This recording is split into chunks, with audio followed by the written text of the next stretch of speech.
Merci d'avoir pris ce temps déjà entre vous.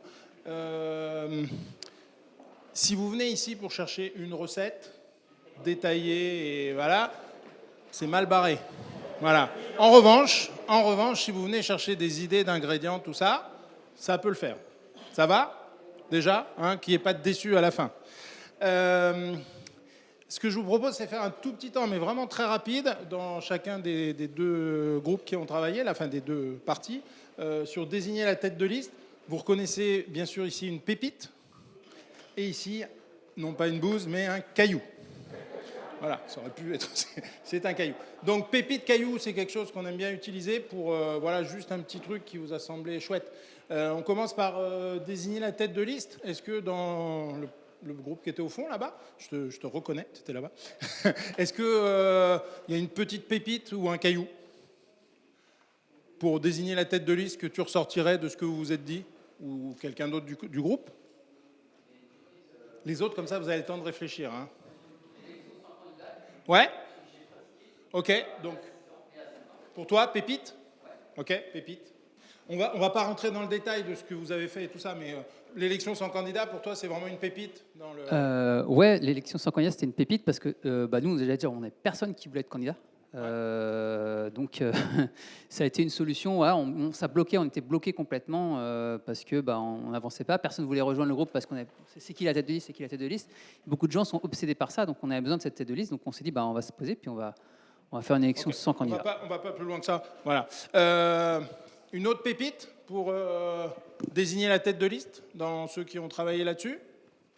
Un truc que vous trouvez chouette à faire? Non? Ouais. Tiens, tu peux donner le micro?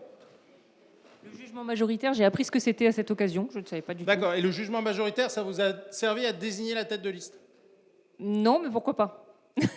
Enfin, j'ai pas d'expérience, mais pourquoi pas? Ok. Alors, le jugement majoritaire, on va le mettre comme ça, là, comme pépite, mais c'est bien sûr un très bel outil. Et tout ce qu'on met là, on pourra le détailler pour certains si ça parle pas. Ok. Est-ce que vous avez eu des cailloux pour désigner la tête de liste? Des choses qui ont posé vraiment problème et tout ça? Des choses qui n'ont pas réussi dans votre processus? Non? Dans tous ceux qui ont travaillé là sur désigner la tête de liste? Pas plus que ça? C'est que vous êtes... Je continue, le caillou, ça peut être le jugement majoritaire. Non. Non. Non, le fait qu'il faut se dépêcher de désigner la tête de liste. Le temps. Le temps. Ah oui, d'accord. On verra après. Est-ce qu'il faut vraiment se dépêcher? C'est une question. Ok, ça va? Oui. Quoi, un pépite, caillou? Caillou. Ok. Travailler avec les partis politiques. Ok. On va faire les interventions après, si tu veux bien, justement pour rebondir sur tout ça. Et donc, on reste sur la désignation de la tête de liste. Un petit caillou, avoir les candidats. Avoir des candidats. Et ça rejoint un peu ce qui a été dit avant. Sauf quand tu fais de l'élection sans candidat, il n'y a pas besoin de candidat, c'est ça qui est chouette. Ouais, pépite caillou? Caillou aussi? Oh là là là là. Ah, il y a beaucoup de cailloux. Ouais. Et le caillou, c'est bien proche. Ouais. L'objection à une personne. L'objection à une personne. Ok. Tout le monde, mais pas lui. Ou elle. C'est ça? Ouais. Ok, très bien. Ça va? C'est bon? Pépite caillou, ça va? Ok. Je ne vous demande pas aux autres, parce que vous auriez sûrement des pépites, des cailloux, mais c'est ceux qui avaient travaillé là-dessus dans ce qui s'était dit entre eux. Et bien, ce que je vous propose, c'est qu'on fasse quelques petits retours d'expérience sur ce sujet de la désignation de la tête de liste. Gwenola, tu veux bien? Pour nous raconter ce que vous avez fait à Castanet en... Je vais te donner mon micro, ou celui qui est là. Tiens. Ce que vous avez fait à Castanet en 2020, si tu veux bien venir au milieu. Alors, je resitue Castanet-Tolosan, Haute-Garonne, 15 000 habitants, une commune située au sud-est de Toulouse. Et nous, on est une liste participative qui a gagné en 2020 après 3 mandats d'un maire de droite. C'est très bref. Nous, on a fait un truc qui est hybride, c'est-à-dire que notre liste devait comporter 35 candidats et on a commencé par désigner ce qu'on a appelé l'ossature de la liste, c'est-à-dire 11 personnes au jugement majoritaire dans un collectif citoyen. Et c'est cette ossature de la liste, donc à peu près un tiers des personnes qui seraient sur la liste, sans aucune notion d'ordre. Ça, c'est très important. Ce n'était pas du tout ni les 11 premiers, ni les 11 du milieu, il n'y avait aucune notion d'ordre.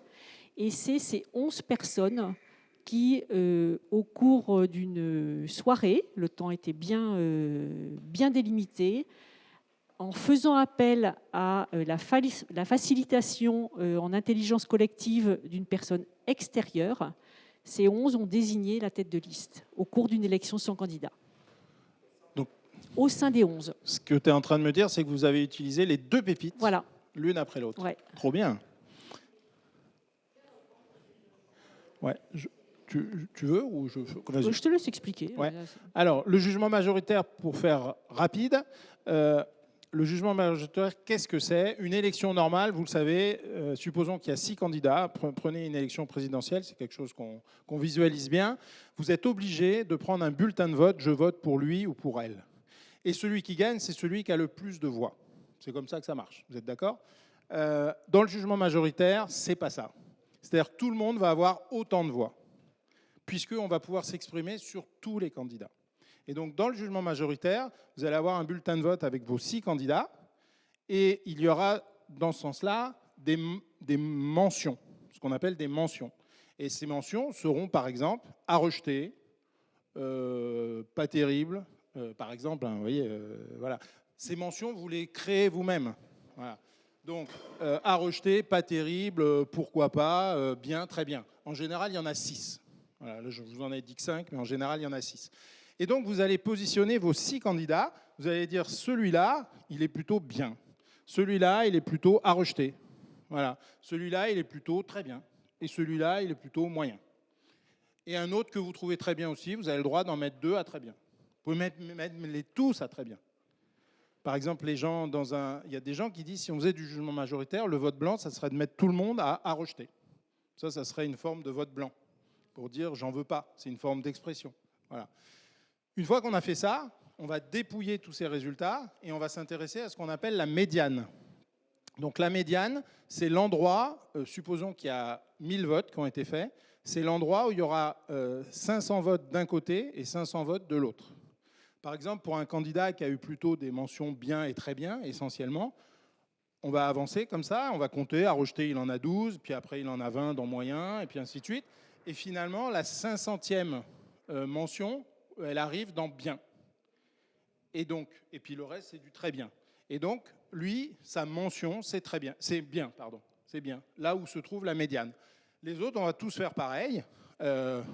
Par exemple, si on prend l'élection de Chirac en 2002, c'est ça, je dis pas de bêtises, avec Le Pen, Le Pen, il aurait eu 15% de très bien et 85% de à rejeter. Vous voyez? Et sa médiane, elle est dans à rejeter. C'est là où il y a la moitié, le numéro, enfin le 500e vote, il est à cet endroit-là. Et donc, chez Le Pen, il aurait eu à rejeter à ce moment-là, si on avait fait du jugement majoritaire. Ça va? Vous voyez un peu le principe? Et donc, si on désigne une seule personne par ce jugement majoritaire, on va prendre celui qui a la meilleure mention. Et si jamais ils sont plusieurs à avoir la mention bien, on va regarder parmi ceux-là, peut-être que le premier que j'ai cité, là, il a du bien à partir de la 350e proposition. Alors que l'autre d'après, c'est qu'à partir de la 490e. Vous voyez, juste au bien. Il était presque au moyen.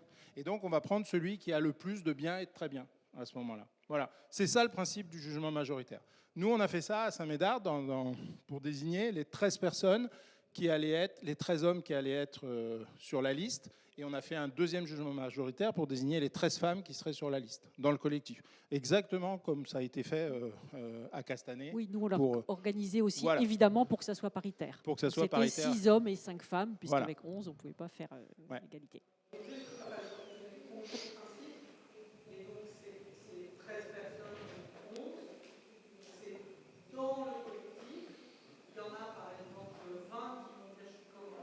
Non, il n'y a pas de candidat. Enfin, je ne sais pas chez eux. Chez pardon. nous, si. Oui, vous, il y avait des candidats. Pour autant que je me souvienne, Thierry corrigera si ce n'est pas le cas. Pour autant que je me souvienne, dans le collectif, il y avait d'abord un appel à candidats. Tout le monde n'a pas été évalué, entre guillemets, par le jugement majoritaire. Ok. Il n'y a que ceux qui étaient prêts à être dans l'ossature de la liste qui ont participé au jugement Et donc, il y majoritaire. en avait combien à ce moment-là? Peut-être une vingtaine ou... Il y en avait, en fait, c'était très... il n'y avait pas suffisamment de femmes. Ouais, bah oui. Et puis, il y avait trop d'hommes par rapport au nombre de places. Ok. Nous, dans notre cas, nous, on avait une liste avec, on était à cette époque-là, on devait être 60 dans le collectif. Et donc, il y avait peut-être 30 et 30 entre hommes et femmes. Et donc, on avait une liste des 30 hommes. Et puis, on a mis les trucs. Et les 13 premiers, qui avaient les 13 meilleures mentions, on leur proposait d'être sur la liste. S'il y en a qui refusaient, en disant non, moi, je veux vraiment pas être sur la liste, on prenait le 14e. Voilà. Et ça, nous, c'était pour faire aussi une forme d'ossature. Et vous voyez qu'il n'y a pas de recette. Hein. On est en train de vous donner des ingrédients différents, tous les deux. Ouais. Tiens, je te redonne le micro. Par rapport à ce que vous décrivez, c'est que des listes citoyennes, il n'y a pas du tout de partis politiques. Et comment vous avez fait pour les encarter, non encarter? Alors, chez nous, il y avait des partis politiques, plusieurs partis politiques. Oui. Les partis politiques, les gens qui étaient encartés sont rentrés sans condition. Ça veut dire que j'ai le droit d'appartenir au Parti socialiste, mais quand je rentre dans le collectif, je parle en mon nom et je ne peux avoir aucune exigence au titre du parti. Je ne peux pas dire, eh bien moi, j'ai été désigné chef de file au Parti socialiste pour l'élection municipale de 2020 et donc je veux avoir un poste d'adjoint ou je veux être tête de liste, etc. Pas possible. Pas possible de mettre des conditions. Voilà. Et donc nous, je considère que ça a plutôt bien marché en 2020, bien qu'il y ait quand même eu 2 listes à gauche et avec des partis politiques de gauche qui ont rejoint soit une liste, soit l'autre. Voilà. Donc c'est pas non plus peut-être aussi bien que ce qu'on aurait pu rêver, mais on a appelé ça le meilleur des deux mondes, nous, c'est-à-dire à la fois les partis politiques et les gens non encartés. Ouais, on va prendre comme ça trois questions encore, et puis après on va passer à d'autres témoignages qui permettront en plus de répondre. Je pense qu'il y a des choses intéressantes sur les partis politiques notamment. Vas-y.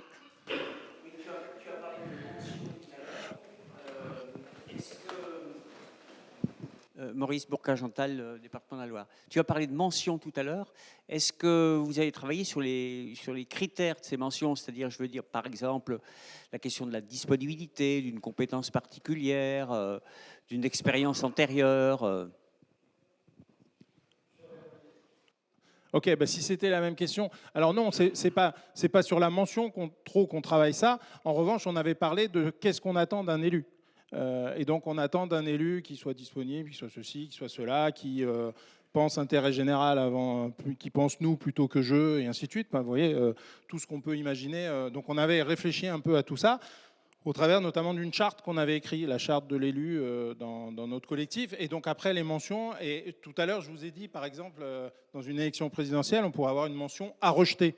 Bien évidemment que dans votre collectif, mettez pas ça, quoi. Hein ? Voilà. Nous, après, quand on l'a fait dans le collectif, on a mis la première mention, c'était non. Est-ce que vous voyez un tel comme membre de la liste? Non, plutôt non. Pourquoi pas? Voilà, vous voyez? Oui, absolument. Ouais, voilà. Donc, vous trouvez les mentions, vous pouvez les écrire vous-même. Vous pouvez aller chercher ce qui parlera à votre équipe. Voilà. Je suis en train de me demander si on avait des mentions. Je me demande si ce n'était pas juste une échelle de couleurs chez nous. Avec vert foncé pour voilà, très favorable voilà, et ça, rouge, ça peut être une échelle de couleurs, c'est très bien. Je suis plus complètement certaine. Ouais, parce qu'ils ne savent pas tous lire à Castanet. Après, moi, dans des jugements majoritaires qui n'étaient pas pour des personnes, mais pour des projets, peu importe, on avait utilisé aussi une méthode où on s'était dit que les profils clivants, on les enlevait. C'est-à-dire qu'on s'était dit, je ne sais plus s'il y avait 10% de non sur un projet, dans ce cas-là, c'était un projet qu'on enlevait parce que c'était un projet clivant.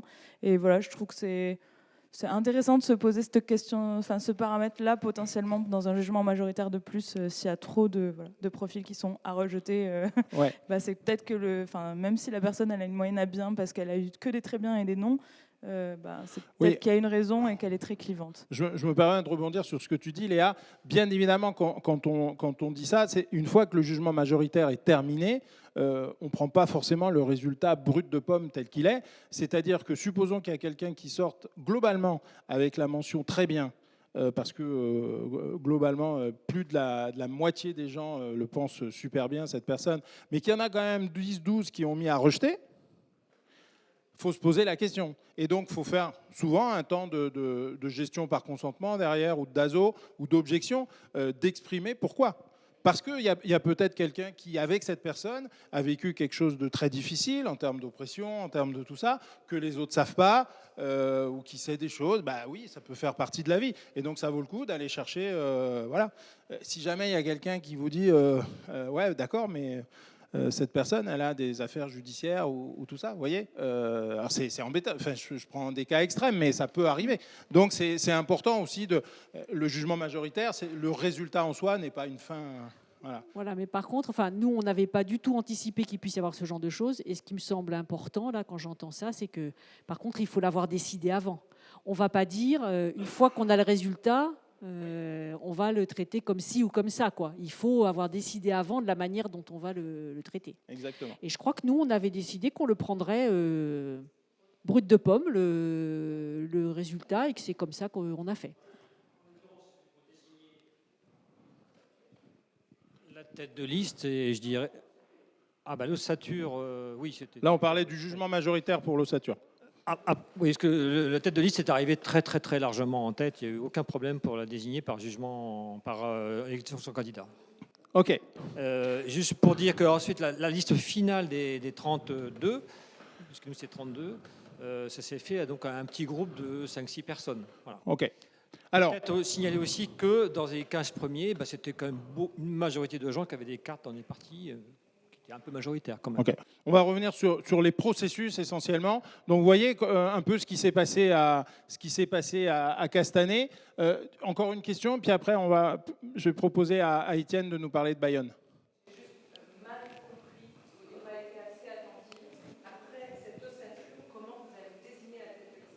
Élection sans candidat. Parmi les 11 de l'ossature. Les 11 de l'ossature ont participé à une élection sans candidat. Ça parle à tout le monde, l'élection sans candidat? Ah.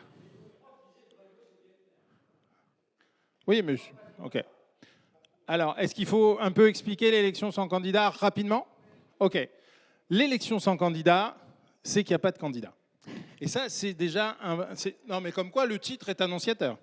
Et donc, en fait, dans une élection sans candidat, si on prend les 11 chez vous, d'abord, ils se sont posé la question... Qu'est-ce qu'on attend demain de cette tête de liste? Et qu'est-ce qu'on attend du ou de la maire demain dans son fonctionnement? Donc le premier temps d'une élection sans candidat, c'est vraiment de définir la fiche de poste. OK avec ça? Ouais. Voilà. Ensuite, dans l'élection sans candidat, on va interroger chaque personne individuellement. OK, maintenant qu'on a défini cette fiche de poste, qui est-ce que toi, individuellement, tu vois pour faire ce job? Et on a le droit de dire, je pense que ça doit être moi. C'est tout à fait autorisé dans l'élection sans candidat. Donc on va interviewer chaque personne. Toi, tu penses que c'est qui? Je pense que ça doit être Robert, je pense que ça doit être Gwenola.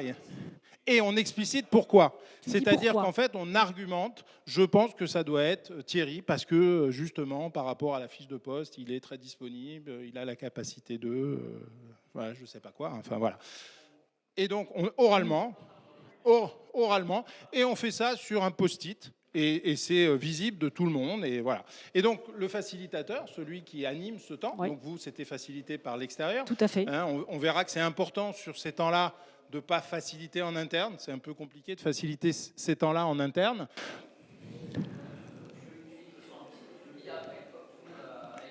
Alors, il y a des variantes, il peut y avoir des biais. Moi, souvent, je prends les post-it individuellement et je lis, OK, bah, toi, tu as dit ça, explique-nous pourquoi. Parce que si, et puis j'écris, bah, il y a un Thierry, donc j'écris Thierry et je colle un post-it Thierry. Voilà. Ensuite, je passe à la deuxième personne, Sophie, et je colle un post-it Sophie. Et ainsi de suite, on fait le tour comme ça. Voilà. Alors, on va y venir après sur les temps d'échéance, si tu veux bien. Juste pour rester dans le processus, hein, ça va? Ouais, c'est ça, on a fait donc, ça exactement. toi, tu étais dedans? Moi, j'étais dans Bah, l'ossature, voilà, tout à fait. Ouais. Et Voilà. après, Donc, ce j'étais dans premier tour, l'ossature. Au premier tour, il y a 3 personnes qui se sont présentées, autodésignées ou désignées par un autre. Et ensuite, on a fait un tour de, comme tu dis, mais c'était juste oral, on n'avait pas de post-it. Je pense qu'un tel est un bon, ferait une bonne tête de liste parce que, ou alors je pense que non, parce qu'il n'est pas assez disponible, parce qu'il est trop émotif, parce qu'il n'a pas assez d'expérience, parce que voilà, il y a plein de choses qui ont été argumentées. Et donc, on a fait plusieurs tours comme ça d'argumentation. Est-ce que ça, c'est vraiment bloquant? Ou est-ce que tu penses que cette personne-là, elle peut, je ne sais pas moi, aménager son temps de travail si l'argument, c'était pas assez de disponibilité? La personne elle-même avait le droit de dire bien sûr. pourquoi, y compris de dire, ben oui, au vu de ce que vous me dites, finalement, je pense que ça ne va pas.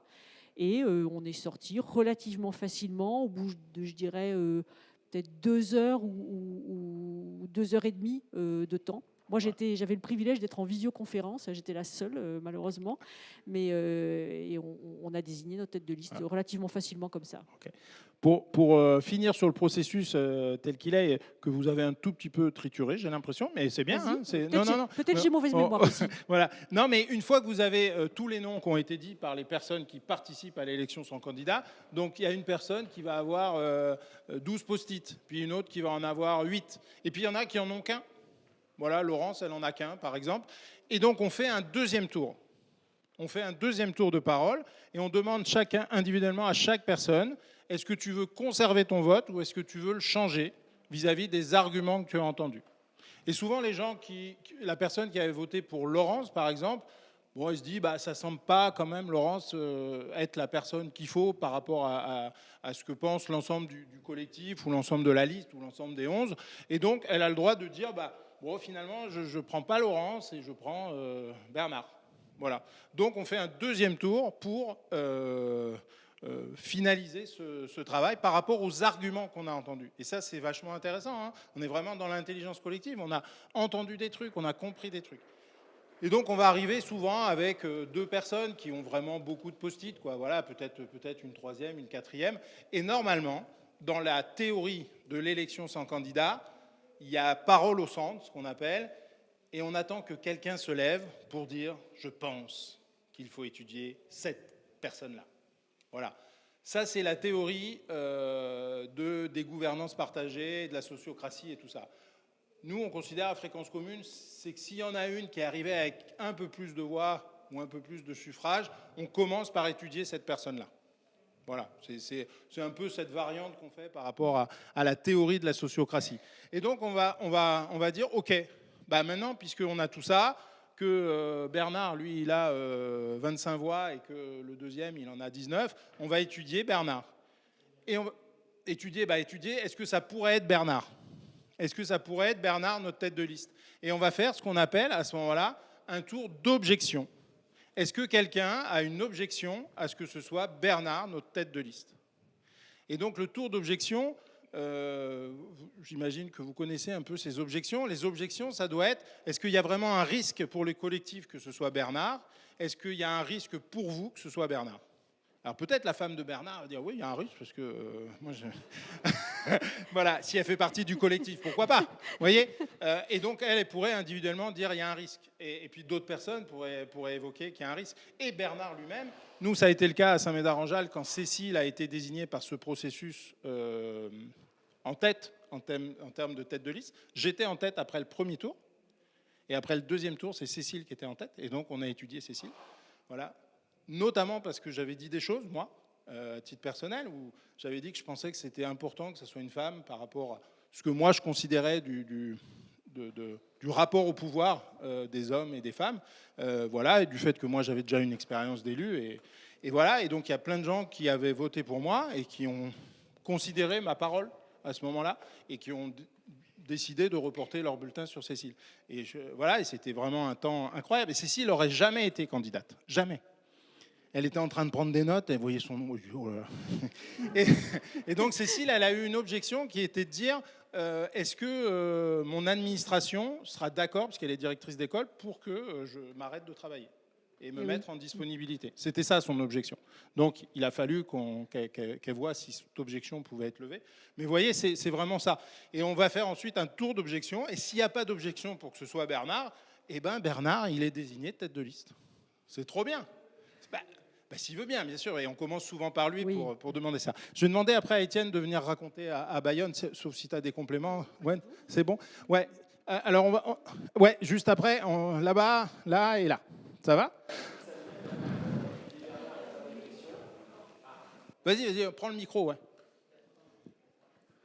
Donc dans ce cas-là, on a... Bon, ça fait rien. Ok, c'est pas grave. Vas-y, mets le prêt, ça, si Okay. ça marche. Dans ce cas-là, on a étudié Bernard et il n'y a pas d'objection, très bien. Et du coup, on dit que c'est lui la tête de liste. Mais ça veut dire que la deuxième personne, on l'étudie même pas.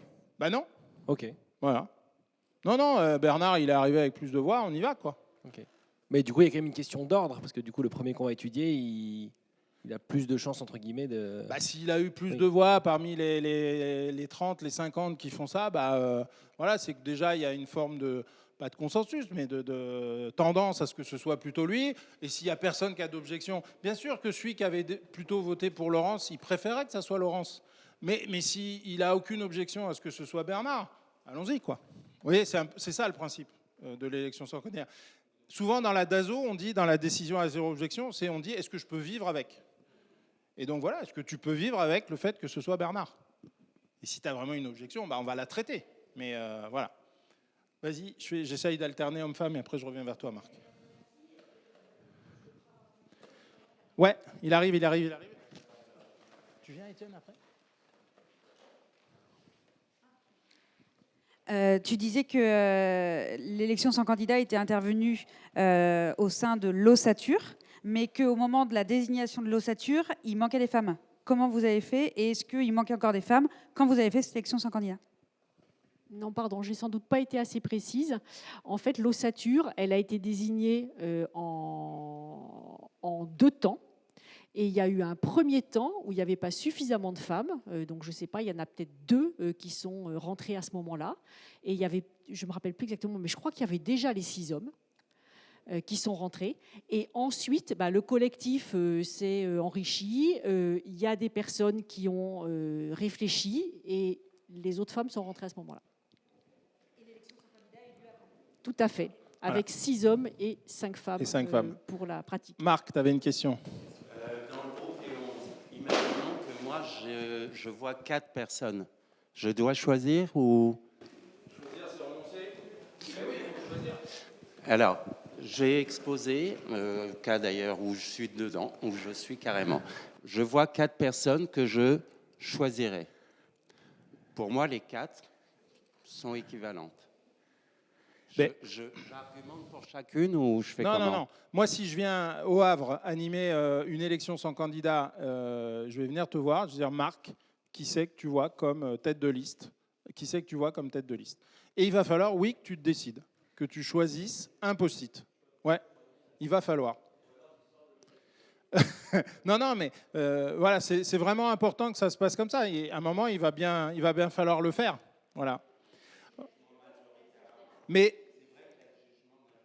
non, mais alors dans le cas de Castanet, il y a le jugement majoritaire avant, et tu auras pu mettre dans le jugement majoritaire, s'il y en a un, les 4 que tu kiffes là, tu les mets à très bien, les 4. Pour toi, c'est voilà. Mais à un moment, il faudra choisir là-dedans une tête de liste, et donc faut bien à un moment choisir quoi. Voilà. Quand tu votes, tu mets pas 4 bulletins au présidentiel. Alors, on fait encore 2 questions, puis on passe, parce qu'il y a Étienne qui va nous parler, et Anso qui voulait, Anne-V, pardon, qui voulait nous dire un petit mot sur un caillou. Moi, j'avais une question en termes de timing. Ah, pardon. Vas-y, toi d'abord. Donc, vous avez fait le jugement majoritaire avant ou tout dans la même journée? Avant, après ça a mûri, et après vous avez fait l'élection sans candidat. Et l'élection sans candidat, c'est fait dans une journée. Il n'y a pas eu de maturation. OK. Pour nous, à Saint-Médard, c'était le 14 décembre, fête nationale depuis. Voilà. Une dernière question là-bas, et puis on voit Bayonne. Oui, Joachim, c'est juste pour préciser, moi j'ai aucune expérience pour l'instant dans tout ça. Si il y a, par exemple, celui qui arrive en premier, plus proche, celui qui arrive en premier, si il a 2 objections, mais que dans les tours de discussion qui suivent, on n'arrive pas à lever ces 2 objections, est-ce que ça le disqualifie? Ben oui, on passe au deuxième. Ah, on passe au deuxième. Eh ben oui. Voilà. S'il y a vraiment une objection, un truc qui est insurmontable, qu'on ne peut pas lever, eh bien on passe à Laurence. D'accord. Voilà. Exactement. Donc c'est jamais perdu, quoi. Hein. Voilà. Alors à Bayonne, ils ont fait une élection sans candidat, je crois, si je ne dis pas de bêtises, en 2019. 2019. Ouais. Donc Bayonne, on a eu une première vie en association citoyenne, un groupe où on s'entendait bien, tout était beau, c'était facile. Une élection sans candidat qui s'est passée assez simplement et qui a fait émerger là une personne et on est parti en campagne.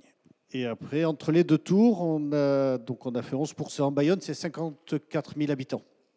54 000 habitants, 3 listes de gauche qui partaient.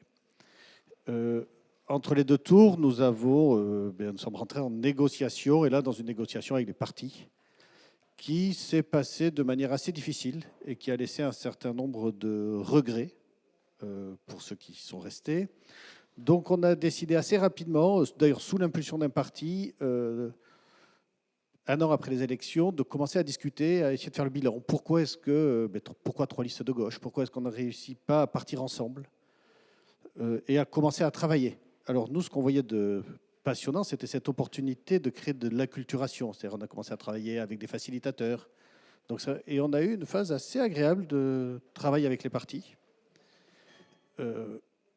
Et nous avons déterminé une charte pour les définir, alors pas la tête de liste, mais les têtes de liste. Nous, on parle d'un binôme, puisque nous avons un enjeu sur la ville de Bayonne et un enjeu au niveau de l'agglomération, donc il y a une agglomération de, je crois que c'est 300 000 habitants, de manière à ce que le représentant de Bayonne au sein de l'agglomération ne soit pas le maire, mais soit bien le numéro 2.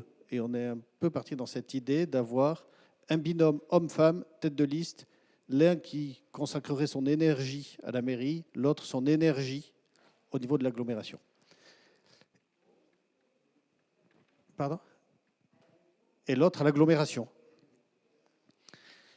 Nous avons écrit une charte avec un objectif d'aboutir à une élection sans candidat, mais avec des nominés, puisque chaque organisation et parti devait présenter un binôme, homme-femme, pas forcément issu de son parti, et là, ça a été, ou de son association, de son organisation.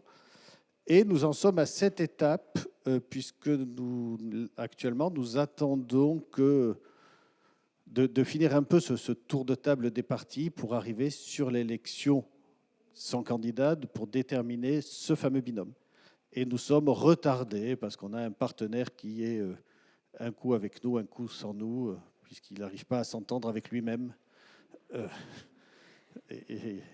Donc là, il a un courant unioniste et un courant indépendantiste. Enfin, on va le faire. Ça marche pour le Pays Basque. C'est les mêmes initiales que Patrick Sébastien. Voilà. On ne dit pas qui, hein. Voilà. Et alors le courant autonomiste est plutôt jacobin. Voilà. Voilà où nous en sommes sur cette phase. Je ne sais pas ce que je peux rajouter ou si vous avez des questions. Ouais. Moi, ce que je voulais juste dire, c'est que comme j'habite Bordeaux, ils ont fait appel à moi pour venir les aider pour faire cette élection sans candidat. Et on en est au 17e report. Parce qu'on attend. Non, au 17e, je caricature un peu, mais ça devait être en mars. En mars, voilà. Et vous voyez, on est au mois d'août. Il y a eu plein de dates de proposer, d'évoquer, de machin, et puis à chaque fois, non, ils n'ont pas désigné, ils n'ont pas fait ci, ils n'ont pas fait ça. Et c'est vraiment des bâtons dans les roues, quoi, pour arriver à quelque chose de chouette, hein, d'un processus qu'ils ont imaginé, qu'ils ont proposé, voilà. Alors, la suite du processus pour la désignation des 2 têtes de liste, c'est on récupère nos nominés et là, un comité qui a été validé par tout le monde va réaliser une élection sans candidat. Donc, dans le schéma classique de l'élection sans candidat, pour déterminer un binôme tête de liste, et une fois qu'on aura ce binôme, un deuxième tour pour déterminer qui sera le premier. Ça, cette partie-là, on l'a pas trop travaillé encore. Ouais, si, on l'a travaillé avec Sandrine, on sait ce qu'on va vous proposer. Très bien. Et Enfin, voilà. Ils savent ce qu'ils vont nous proposer, on n'est pas sûr d'accepter. Mais ce comité, il a été composé de représentants des différentes associations et des partis. Voilà. Une vingtaine, oui. Ouais, c'est les représentants des différents partis et l'ensemble des nominés.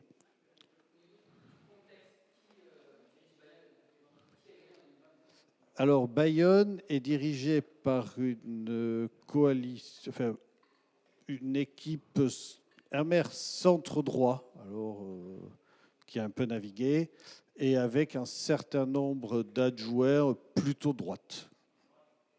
Droite centre droit pour une ville qui vote centre gauche sur l'ensemble des autres élections. Deux représentants par entité, quel que soit son score aux précédentes élections. Voilà. Dernière petite question pour Bayonne, vas-y.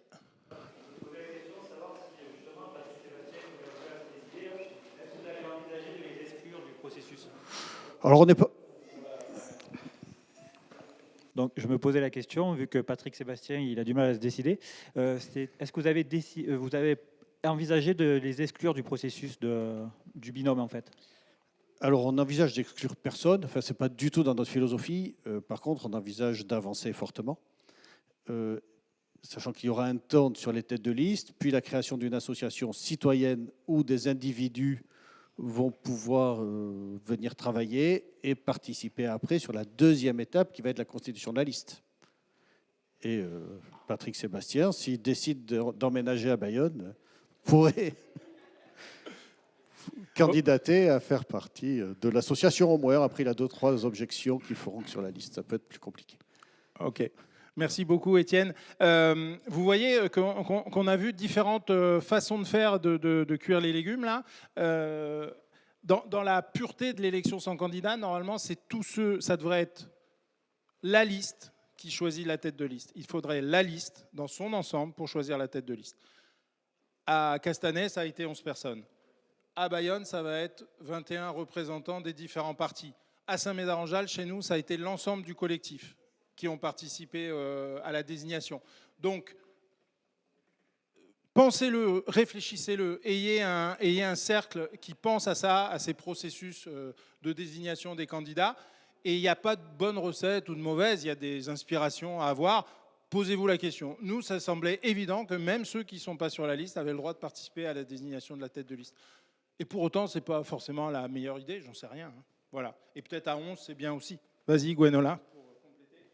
Peut-être pour compléter, nous, si on a choisi ça, c'est parce qu'on voulait que la liste reste très ouverte jusque très tard. Voilà. Parce qu'en fait, on pense qu'il y a des gens, au mois de janvier, ils n'ont pas encore commencé à réfléchir qu'il y aurait une élection municipale. Et en revanche, désigner la tête de liste si tard, ce qui reste possible, hein, je pense, c'est vraiment une culture que les gens n'ont pas, et peut-être qu'on devrait s'y essayer, hein, mais voilà, c'est pour ça qu'on a décidé de le faire avant. Ouais, je propose qu'on passe à l'ordonnancement de la liste, puisqu'il y avait 2 sujets là dans ce qu'on fait. Alors on peut déborder un petit quart d'heure en plus si ça vous va, hein, mais je ne voudrais pas qu'on squeeze ce truc-là, d'autant qu'il y avait plus de personnes qui s'intéressaient à l'ordo de la liste. Juste peut-être, Anne-Vé, tu voulais dire un mot sur se dépêcher pour désigner la tête de liste. Je le fais de manière très très rapide. Alors je ne sais pas qu'est-ce qu'il y avait derrière. Il faut se dépêcher. En tout cas, un petit retour d'expérience d'Angoulême Collectif. Le collectif, il existe depuis un peu plus d'1 an et demi. C'est un collectif citoyen. Angoulême, c'est plus de 40 000 habitants. Et depuis 1 an et demi, on est régulièrement dragué, voire ou en discussion avec les partis. Mais c'est des discussions qui n'ont pas abouti à des unions, parce qu'on a proposé aux partis de rejoindre notre collectif, mais avec cette règle d'une élection sans candidat, et donc ça n'a pas fonctionné. Mais en tout cas, un des retours qu'on nous a fait dès le démarrage, c'est « vous n'y arriverez jamais, il faut absolument désigner une tête de liste très très tôt dans une campagne. Les Angoumoisins, ils ont besoin de ça, etc. » Donc il y en a qui se sont déjà autoproclamés chefs de file à Angoulême au printemps 2025.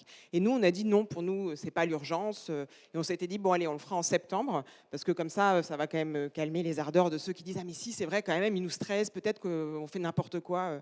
Et là, on arrive au mois de septembre, et le retour d'expérience que je peux faire, c'est qu'on pense qu'on va reporter l'élection de la tête de liste, parce qu'en fait, on a une réelle dynamique en termes de collectif, et on a réussi, enfin bref, le collectif, il a pris de l'ampleur. On a communiqué autour de cette notion de collectif, et on se présente en tant que collectif. Et alors, il y a des porte-paroles qui ont été désignés, etc. Mais la parole, elle tourne auprès de plein de gens au sein de ce collectif. Et finalement, on n'a pas le sentiment qu'aujourd'hui, en tout cas fin août, une tête de liste est si cruciale que ça. Et on se dit plutôt qu'on va reporter, on va décider en collectif à quelle date on reporte. Donc attention peut-être à ceux qui nous presseraient de « il faut absolument avoir une tête de liste ». Parce qu'il y a plein de gens, en fait, les élections municipales, c'est dans 3 ans pour eux. Hein, donc.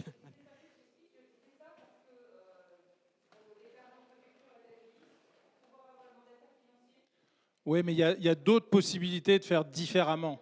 Il y a plein de choses possibles. Il y a plein de choses possibles. Et donc, on en a parlé tout à l'heure à Municipal Assistance. Il y a plein de choses possibles. Voilà. Donc, moi, je vais même vous dire tout à l'heure, désignez-la le plus tard possible. C'est en tout cas l'avis de Fréquence Commune là-dessus. Voilà. Et au sein de notre collectif, il y a quelques personnes qui sont encartées et qui étaient, pour certaines, à dire non, mais vous délirez, septembre, c'est déjà beaucoup trop tard, et qui elles-mêmes aujourd'hui disent, mais finalement, après tout, on parle de nous, les autres avancent pas plus vite. Les autres n'ont même pas désigné leur tête de liste, il y a LFI, il y a le PS, etc. Donc finalement, pourquoi se précipiter? Bon. Après, ça dépend toujours d'un contexte local aussi, donc ça reste un retour d'expérience Angoulême, hein, mais voilà. Alors, Non, juste après, allez. On fera une séance de questions globales. Pardon, hein, je sais que je fais de la frustration en faisant ça, mais voilà. Gwenola, tu peux nous dire comment vous avez ordonnancé la liste après? On ne va pas faire les pépites cailloux là tout de suite, on va partir directement sur les témoignages. Alors, nous, on s'est positionné. Donc bon, la première chose, c'est qu'il y a des gens qui ont émis le souhait de faire partie de la liste. Donc à un moment, on est passé des 11 à 35. Donc 35, je précise juste, nous c'est 33 élus dans le conseil municipal à Castanet. La loi donne la possibilité d'ajouter, chez nous en l'occurrence c'est jusqu'à 2 personnes. Je vous engage fortement à occuper l'ensemble des places, parce qu'il y a des démissions et des choses beaucoup plus graves qui peuvent se passer dans un mandat, et vraiment profiter de cette possibilité. Nous, on a fait un tableau avec 3 lignes et 3 colonnes. Les 3 lignes, c'était les thématiques sur lesquelles les gens voulaient se positionner, être délégués. Donc, il y avait le cadre de vie, la vie des gens et la démocratie participative. Les 3 colonnes, c'était position 1 à 8, c'est-à-dire je serai élu, que ce soit dans l'opposition ou dans la majorité. Ensuite, il y avait les positions 9 à 25, donc je serai élu si on gagne les élections. Et ensuite, les positions 26 à 35, donc ça c'est la réserve. Je serai élu seulement s'il y a des démissions, etc. Et ensuite, on avait le droit de se positionner dans une case ou sur les bords, entre 2 thématiques. C'est très, très permissif, Castanet en commun, donc on pouvait se mettre entre 2 cases. Voilà. Et ensuite, c'est le comité de campagne qui a décidé de l'ordre, qui a fait une proposition pour un ordre précis. Il faut prendre en compte le fait qu'il y a aussi les gens qui sont positionnés pour le conseil de communauté, et que là, il y a des contraintes. Ils doivent être, ce n'est pas exactement les tout premiers de la liste, mais ils doivent être assez hauts dans la liste, les gens qui seront élus au conseil de communauté. Mais en fait, je crois qu'il ne faut pas accorder trop d'importance, hormis ces 3 grands groupes, à l'ordre au sein de ces groupes, quoi, au sein du 1 à 8, enfin, début, milieu, fin, on va dire. Voilà. Et chez nous, il n'y avait absolument pas de décision sur les premiers seront adjoints, les autres seront conseillers municipaux délégués, etc. Et donc je précise pour ceux qui ne savent pas, pour Castanet, les 25 élus avaient des délégations au départ. Voilà. Et tous la même indemnité. Ok, donc ce que moi j'entends, c'est vous êtes positionnés chacun en disant je serai plutôt là, plutôt là, plutôt là. Et c'est un comité que vous avez appelé comité de campagne qui, à partir de ça, a fait une proposition que vous avez validée par consentement ou par décision à 0 objection ou d'une certaine façon, ou c'était validé?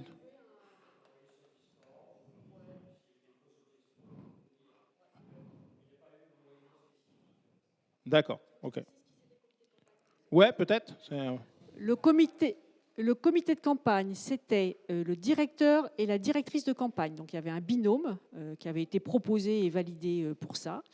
Et ensuite, il y avait donc en tout une dizaine de personnes.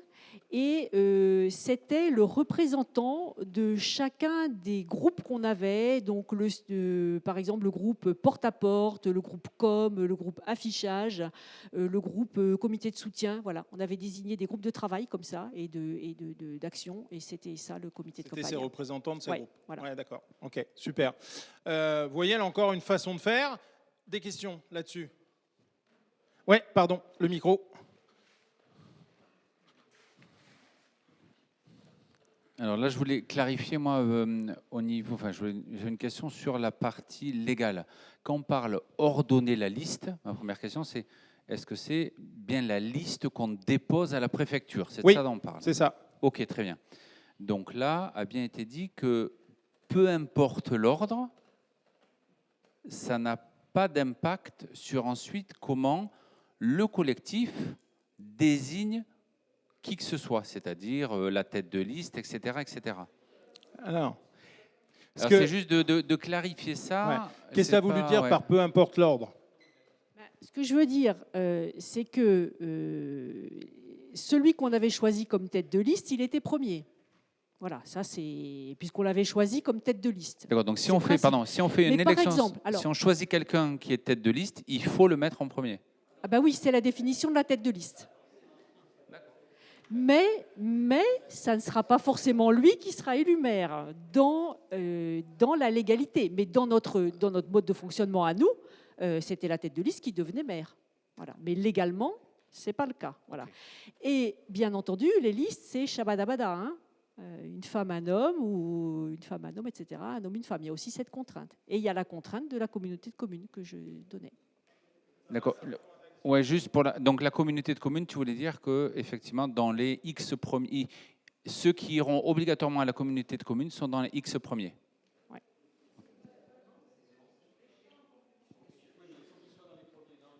Je voulais juste faire un complément légalement. Et du coup, ça, c'était votre règle de collectif, mais l'ordonnancement de la liste, il ne présage pas du tout de l'exécutif derrière.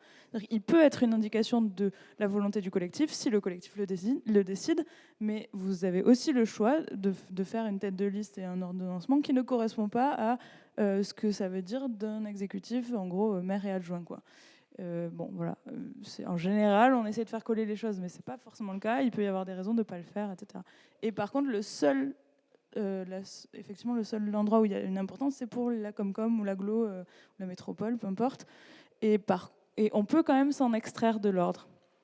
En fait, il faut que les personnes qui sont dans l'ordre du tableau refusent d'être...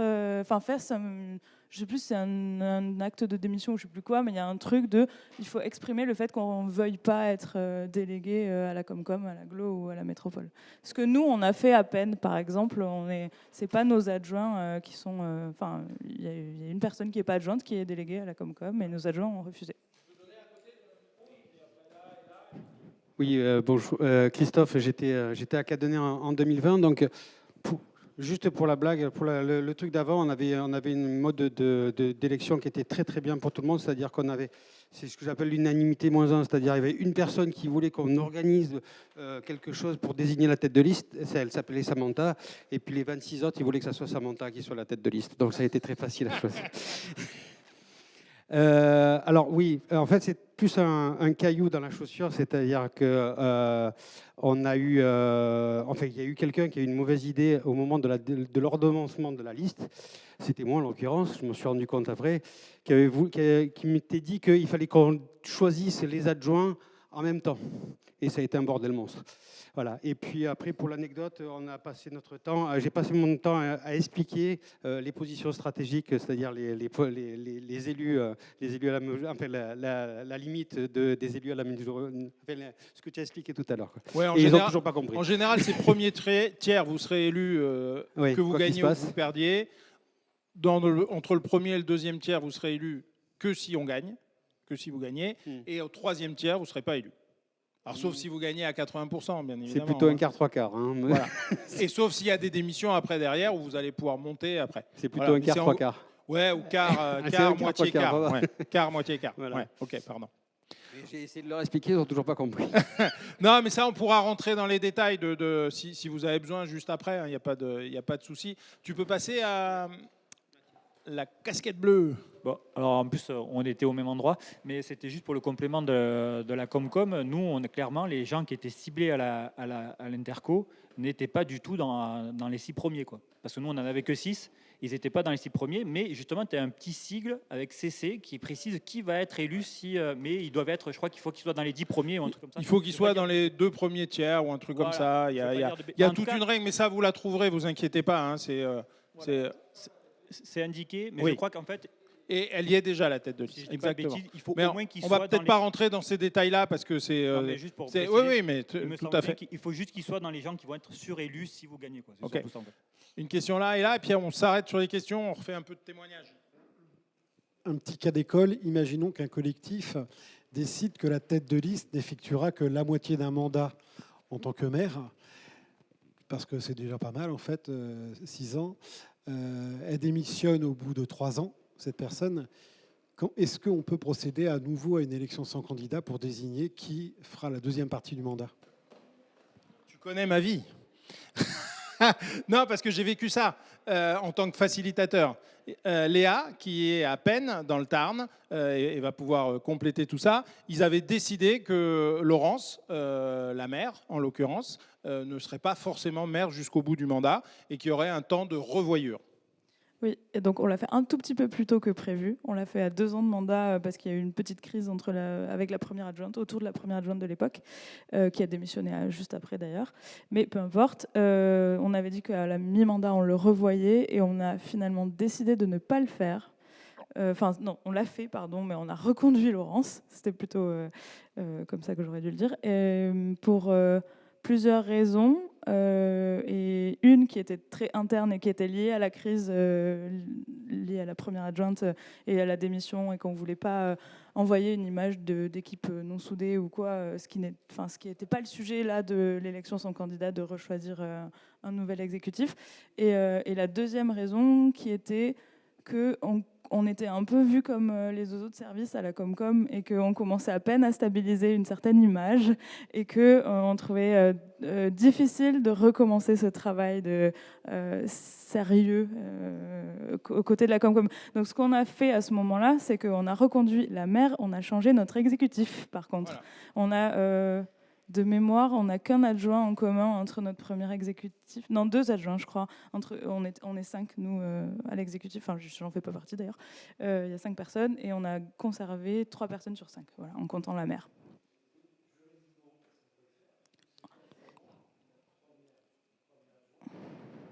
Non, on l'a refait en entier. Par contre, ça part. Le maire doit démissionner. Là où le maire doit démissionner, non, de son poste de maire. C'est le seul poste qui nécessite une démission. Mais par contre, tout. Il reste. Oui, la démission doit être approuvée par la préfecture et tout ça. Aussi, c'est une lettre auprès de la préfecture. Élection interne. Après, on refait une élection interne. On peut élire quelqu'un de l'opposition à la place, tout ça.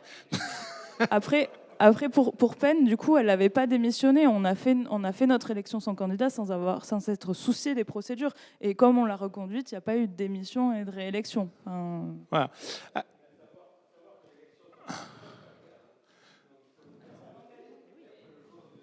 Oui, vous dites pas comment vous avez fait. C'est un engagement moral interne. C'est purement des engagements moraux. Ok.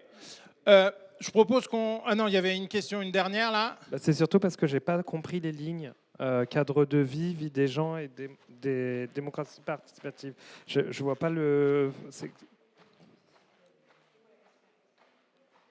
Pourquoi? J'ai compris les colonnes, tu veux être début, milieu, fin. En fait, c'est parce que il fallait quand même que tous les champs soient couverts. Donc, le cadre de vie, c'est l'urbanisme, les travaux. La vie des gens, c'est éducation, jeunesse, sport, social.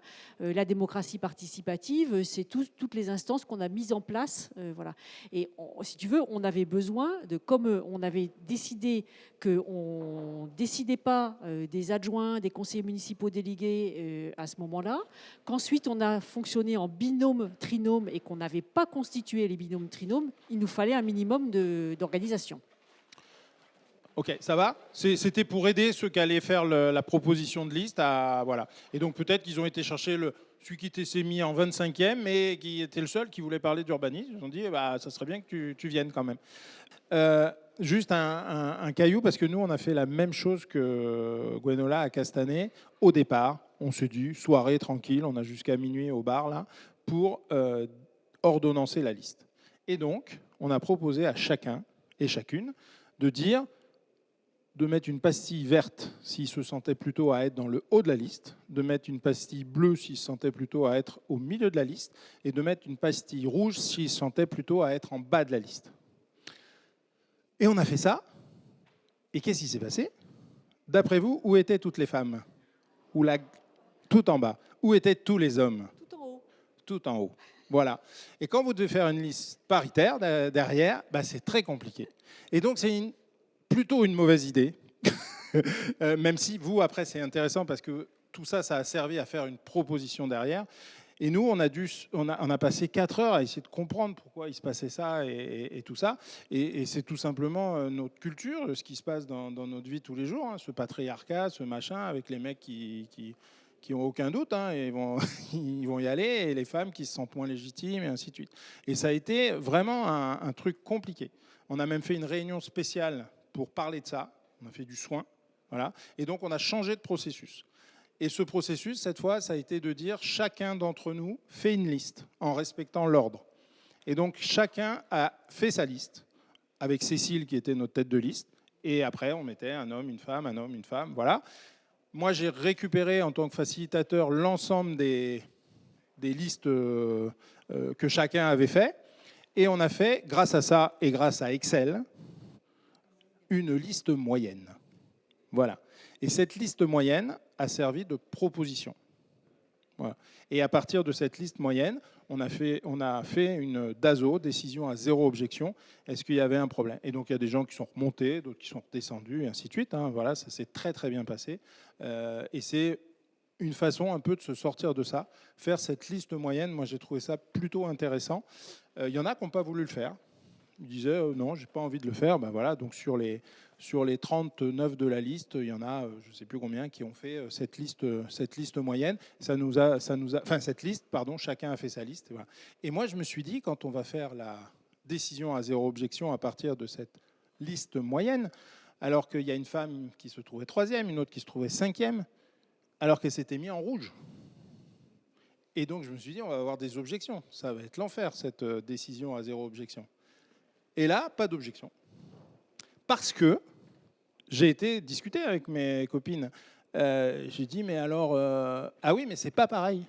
Parce que là, c'est le collectif qui nous demande d'être 3e ou d'être 5e. Et ça changeait les choses. Voilà. Exactement. Et voilà, donc ça fait partie des biais qu'on peut rencontrer et qu'il faut combattre, hein, qu'il faut enlever tout ça de notre façon de voir les choses et ainsi de suite, mais ça sera long. Et voilà, moi en tout cas, c'est une de mes préconisations, la liste moyenne, c'est pas mal. Je vais vous en proposer une autre juste après, mais voilà. Est-ce que NV, tu voudras dire un mot de comment vous avez envisagé ou pas? On est en pleine réflexion, donc je suis à ton écoute.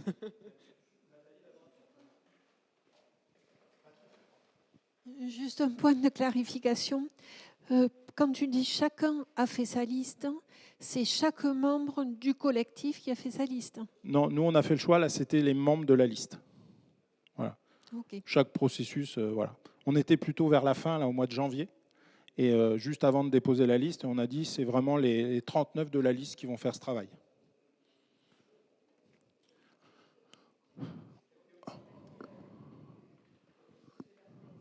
Ah, mais ce n'est pas l'objet de cette réunion, de désigner les membres de la liste. C'est désigner la tête de liste, ordonner la liste. Donc moi je vous parle de l'ordonnancement, comment à l'intérieur de la liste. Mais je ne vous ai pas dit comment on avait fait la liste. Ce n'était pas dans l'objet de la réunion a priori. Ouais, d'accord? Vas-y Marc, mais on pourra en parler après si tu veux. Alors ça rejoint, mais et je crois que tu as déjà un peu répondu.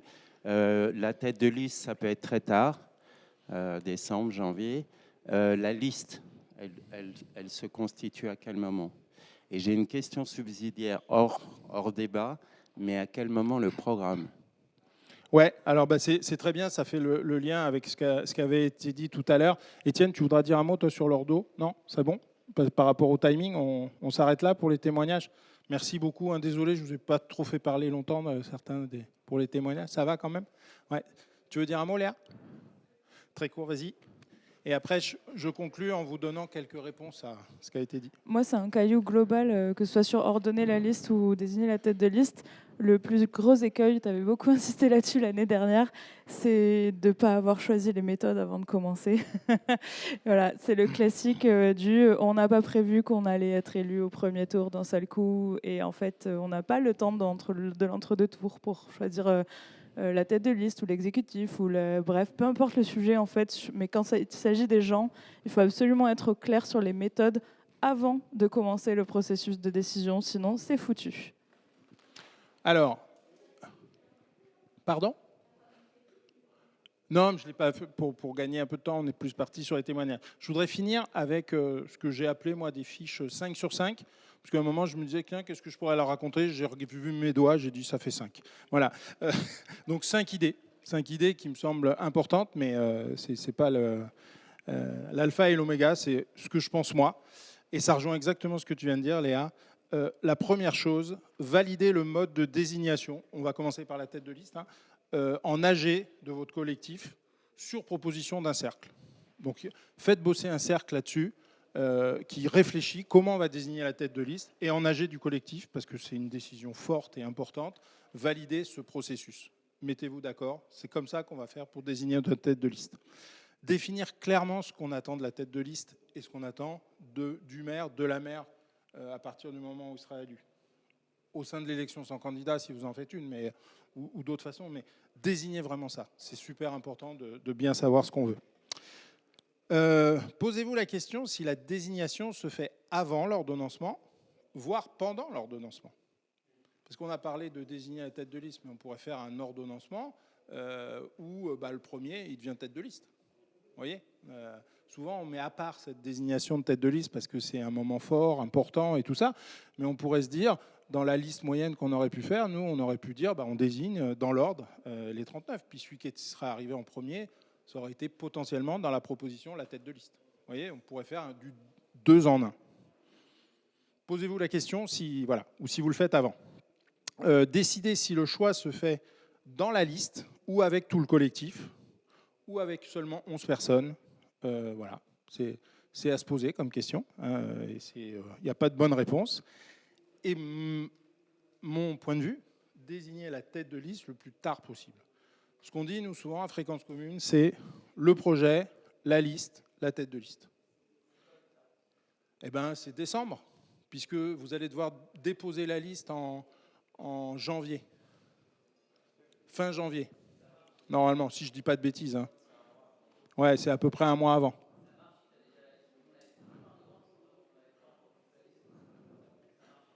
Oui, mais c'est une façon de faire.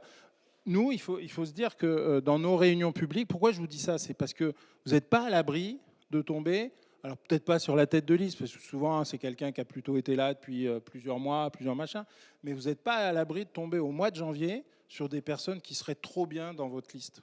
Et donc, ben oui, c'est une vraie pépite. Nous, on a eu je vous donne cet exemple parce qu'on a eu des gilets jaunes qui sont venus à une réunion publique en janvier. Et ils ont dit, oh là là, c'est exactement ce qu'on cherche, nous, dans d'autres façons de faire, et ainsi de suite. Et on leur dit, nous, on avait mis des tirés au sort dans notre liste, et on n'en avait pas assez, il fallait désigner encore 5 personnes du collectif. Et on leur a dit, si vous voulez venir à nos réunions, à partir de maintenant, vous venez. Et il y en a 2 qui se sont retrouvés sur la liste. Vous voyez? Et c'est des gens qui sont venus à une réunion publique le 15 janvier. Voilà. Donc vous n'êtes pas à l'abri de tomber sur des personnes qui qui seront super. Et donc, si vous avez tout désigné là, ça veut dire que quoi, tous ceux qui arrivent, ils ne pourraient pas y être. C'est dommage. Voilà. C'est ça que je voulais vous dire. Donc le projet, plutôt la liste, la tête de liste. Voilà. Sur l'ordonnancement, de la même façon, définissez le processus dans un cercle et validez en AG. C'est exactement la même chose que j'ai écrit dans l'autre sens, mais c'est la même chose. Attention au biais de demander aux personnes où elles voudraient être. C'est ce que je vous ai expliqué tout à l'heure. Sauf si ça sert à un groupe qui va l'utiliser, mais sinon ça peut être compliqué. Une idée, demander à chacun de la liste et faire une liste moyenne, c'est ce que je vous ai raconté là. Hein. Il y a une autre idée, c'est de demander au collectif de désigner 10 personnes, 20 personnes, 30 personnes, pas forcément toute la liste, mais ceux qui doivent y être absolument. C'est exactement l'exemple de Castanet. C'est aussi l'exemple un peu de Bayonne, là, où en interne, ils désignent les personnes qui sont importantes et qui doivent être dans la liste. Et puis, traiter les objections individuelles, s'il y en a, il faut aller les chercher, hein, ces objections individuelles. Et bien évidemment, on ne va pas mettre tête de liste quelqu'un qui ne veut pas l'être. Hein. Si à un moment, il y a quelque chose qui fait que je n'ai pas envie de faire ça, je veux continuer à garder mon boulot, je veux ceci, je veux cela, faut respecter aussi tout ça. Donc toutes ces objections, et notamment les objections individuelles, il faut les traiter. Voilà. Donc ces fiches 5 sur 5, moi j'en ai fait sur un peu tout. Voilà. Enfin un peu tout. Non, sur au moins les thématiques que je traite là. Donc peut-être elles seront sur le réseau d'action commune ou pas. On verra si ça intéresse ou pas. Mais voilà. Je propose qu'on s'arrête là. Peut-être qu'on fasse du bilatéral entre certains. Vous pouvez aller voir Anne-Véronique pour parler de leur projet à Angoulême, Étienne, bien sûr Gwenola, moi-même, avec grand plaisir pour venir discuter avec vous. Vous pouvez prendre des photos, des choses. Et voilà. Je vous donne ça avec grand plaisir. Et merci pour votre participation.